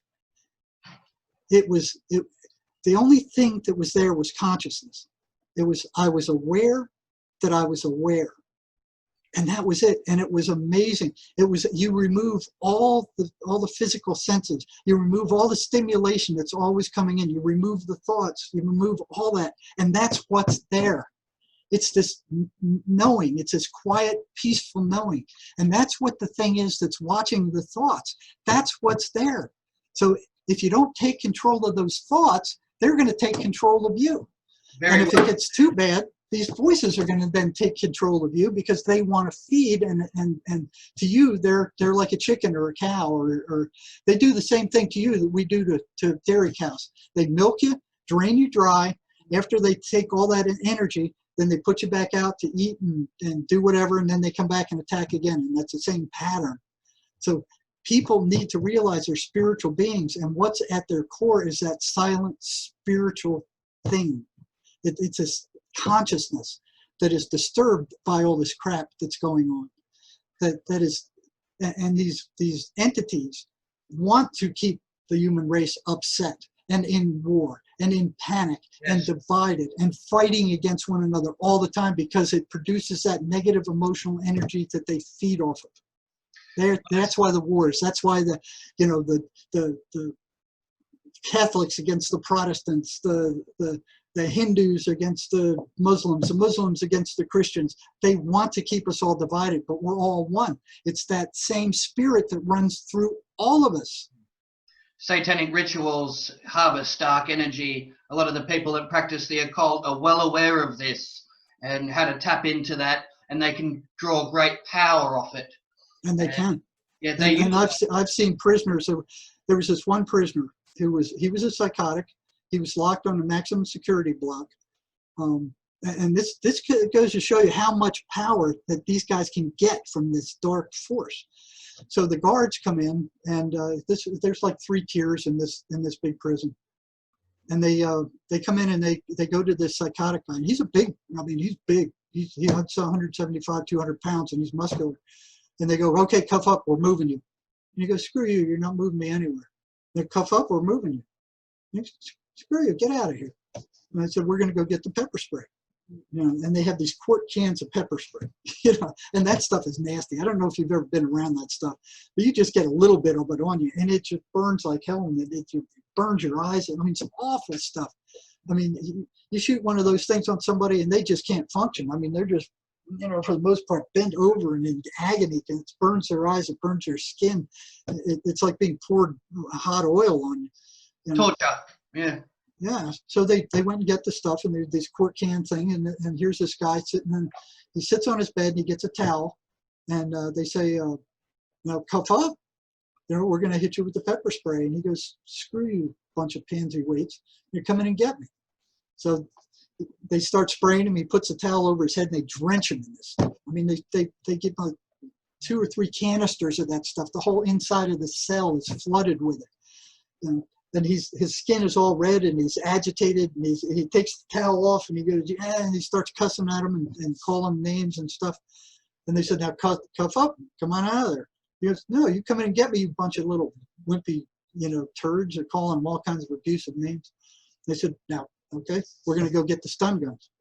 You go get your stun guns, you bunch of pansies. So they get these 50,000 volt stun guns that shoot these arrow kind of things, metal arrows that go into the skin, and here's this wire that comes off them, and then it's 50,000 volts, and even one of those things that hits anybody just knocks them flat. I mean, I've never seen that used where it just didn't knock the guy completely flat. Even these big guys, they had 2 of these things. So they hit him with one, and he's standing there, and he's just shaking, and then they have to recharge it and hit him with it again, and he's just shaking, but he won't go down. So they get the second one, and they shoot him with that. So they're alternating now, 50,000 volts. Bam, while that one's charging, they hit him with this one 13 times, and this guy's just, but he won't go down.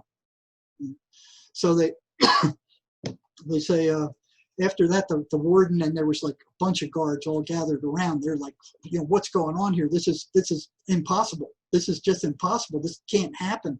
We've never seen anything like this. And they're all amazed. And they said, now come on. Now, by now, all the prisoners are all watching now. They're all like rooting for the guy in the cell. And the guards can't lose face. And they're these, macho guys like, yeah, we'll show you. We'll take control. We're the boss around here. If they would have turned the guy's water off and not fed him, he would eventually come out of there. But no, they had to do their macho shit. That's how they are. That's the kind of people that they want in the prisons, those kind of guys. I've seen that too. People have been hit with 50,000 volts and they don't drop, and they're not affected one bit. What do you think causes that? Well, that's these voices things. This guy was possessed by these things. So they said, you come out or we're going to get the dogs. Now the prisoners were terrified of the dogs. Because the dogs would rip you to pieces. And they were trained attack dogs. I mean, that's what they were trained to do, is tear these guys to pieces. And there's really no way to defend against them. I mean, they were just vicious, wild animals, once they turned them loose. So they went and got the dog, and they said, okay, now come on out of there. We're going to sick the dog on you. So he goes, come on in here and get me, you bunch of scum, these abusive things. So they cracked the door. They sick the dog on him. The guy's sitting on his bed, and he throws up his arm like this. And the dog jumps and grabs him and sinks its teeth all the way to the guy's bone. And here he is bleeding. And he grabs the dog and he pulls the dog while the dog still got him, pulls it right up to his face. And he looks at the dog in the eyes and he says, sit. And the dog sits. But it doesn't let go of it. It's just sitting there with its fangs buried in his arm. So this guy starts petting him. Oh, nice puppy. He's bleeding all over the place. Nice puppy, nice puppy. Nice, cute dog. And the dog handler's out there going, what the hell is going on in there? So they pull the rope that the dog was, they had on the thing, and the dog pulls him out. And they pulled him out and they beat the crap out of him. But that just goes to show you how much power that these evil forces can give to a person. I mean, that was superhuman. That's incredible. But I've seen other incidents like that, but that was like the top one. I didn't actually see that. I talked to 2 guards who did, and they both had the same story separately. So it's like their whole pain threshold has just been switched off, and the other forces are at work, and the patient is virtually on autopilot. Yes, that prisoner was now them. Yeah. He wasn't coming back. And there were several patients that I worked with that I remember one that it took me an hour to reach the person who used to be there, to have a brief conversation with them, and I knew they were never coming back. They weren't ever going to come back. They were taken over. So these things will keep growing and growing and growing until they take over the person. And that's what they want. They want to take them over and rule them so they can feed off of them. And I don't know if you've ever read any of Carlos Castaneda's works, but there's one place in there where he says they give you their minds. They give us their minds. And that's what these things do. They're a separate mind. Now, psychiatry will never admit that, but psychiatry does not have a cure, and we do. Yeah, and they will not listen to us. Some patients, they're put in a sensory deprivation cell, aren't they? And like you said, the stimulation is down, no noise, nothing that's going to excite the patient. And then, have you seen, has that helped, or has no, not at all? No, that makes them worse. They don't want to be in sensory deprivation any worse than anybody else does. Yes. So what it is ways to attack these voices, and so that's a lie program that we talk about in our book. Virtually everything that these voices are telling these patients who are hearing voices is negative. It's a lie, and they don't care. It's lie after lie after lie. And every negative thing that the voices say about the patient themselves or anybody else can be guaranteed to be a lie. So what they have to do is they realize first that these are not who they are, and then challenge them, say, that's a lie, that's a lie, that's a lie. So if they're not buying it, if they're not buying into it, then these things can't hook them. So what they're like fishermen, where they bait the hook and they throw some crappy thing out there, and they'll throw it into your mind and inject this thought and go, okay, so you're going to bite on that. And they don't bite on that, then they try something else. That's right. So it'll be over and over and over again. Something I'm sure everybody can relate to, I'm sure you can as well. When people are trying to go to sleep, they might have an important day coming up, and they just have this constant train of thought. They're thinking about what happened in the previous day, the people they spoke to, situations that arose they could have handled different. They focus on what they got to say tomorrow, what they got to do, and that they can't just shut their mind off and actually get some rest. It's like they're constantly thoughts and thinking, and they can't switch that thinking off. And they don't get to sleep till 1 or 2 in the morning because they're constantly thinking about stuff that's irrelevant, happened weeks ago, that really has no significance. And well, there it comes back to the control of the thoughts again. If you don't pay attention to your thoughts and what's going on in your head, it's like the monkey mind. It'll just go all over the place, and it'll eventually go back to the negative. There is no past. The past is gone. There is no future. It hasn't come. The only thing that's here is right now, this second. That's it, the present. Now, when you start moving outside of that, and you move into the past, and you start thinking about the past, then the mind becomes agitated. You move into the future. Oh, this could happen. This bad thing might happen. What am I going to do here? How am I going to handle this? You can't be there. The only place you can be is in the present, right now, this second. That's what's happening. And in 10 years, it'll still be this second. It'll still be this moment. Very well said. And that's all there is. That's all there is. The present, the now, and that silence within. All this rest of this is garbage. If you're thinking at all, you're running a program. Mm-hmm. You're running some program. It's past memories. It's based on your memories. You're just running that program over and over and over again. And if you don't shut that down, it's going to keep running.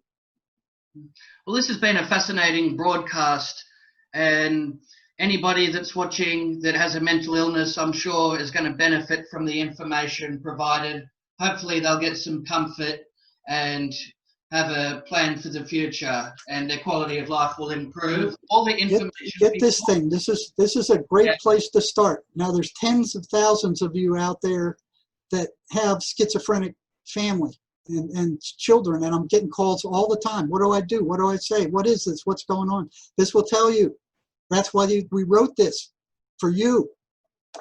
That'll tell you what's going on, and it completely bypasses this bullcrap that psychiatry is putting out. And we need that book to be circulated and distributed widely amongst the public. And Sherry Swiney, she was able to. If it wasn't for her, I would have never got. It would have never. This would have never came out. Sherry's been. She's the one when I was kind of faltering and going, I can't do this anymore. I can't write another word. I can't keep doing this. I've been submerged in this crap all my life. I need to get away from this. She's the one that would pull me up by the bootstraps and say, no, you get back in there. We need to get this done. Now, Sherry has many entries in here. Now, she heard voices as a young woman, and she writes about her experiences in here and how they mesh up with what we're talking and what the Christian mystic Swedenborg said. If it wasn't for her, this book would have never came out, at least not in this form anyway. It's very powerful literature, and I'm sure it would have pulled people off the brink of suicide too, that they're sick of the voices, they want it to stop, and that's the only way that they can see a solution is to ultimately end it all. But literature like that can save lives. And the voices aren't going to want them to read this, so the families. I'm working with one family now who's reading this, and they're applying it and helping the patient. Now, what's interesting is schizophrenics have one of the highest suicide rates of all mental patients. But you know what? The suicide rates of psychiatrists are exactly the same. They have a suicide rate higher than any other doctor. So you're listening to psychiatrists who have a suicide rate equal to that of psychotics? Go figure. I'll put all the information in the description so people can purchase that wonderful life-saving book and other interviews that you've done, and a link to your website as well. I strongly urge everyone to look into that. Even if you're not suffering, you never know that you might have a friend that is, or a family member that might be in definite need of that, and you can pass that information on. Like what we were saying before, it's not just schizophrenics who are attacked by these things. Yeah. Everybody is, to different degrees. Exactly. So anyone can benefit from that. Thank you very much for your time, Jerry. You've provided a wonderful service, helping people. You should feel very proud of all that you have done, and going outside of the scope of what's considered allowed, and looking at all avenues to try and help people and raise their quality of life. Thank you for helping get this information out. If it wasn't for people like you, this would go nowhere. I much appreciate hearing that. Thank you very much, and I wish you all the best, and I look forward to hearing more of your groundbreaking and exciting work. Okay, thank you. That was... Well, that does it for today's show. Be sure to like, share and subscribe. Consider becoming a patron. With your generosity, this operation is able to continue. But we'll leave it there for today. I'll catch you on the next episode of the We Are Change talk show, where we expose corruption one episode at a time.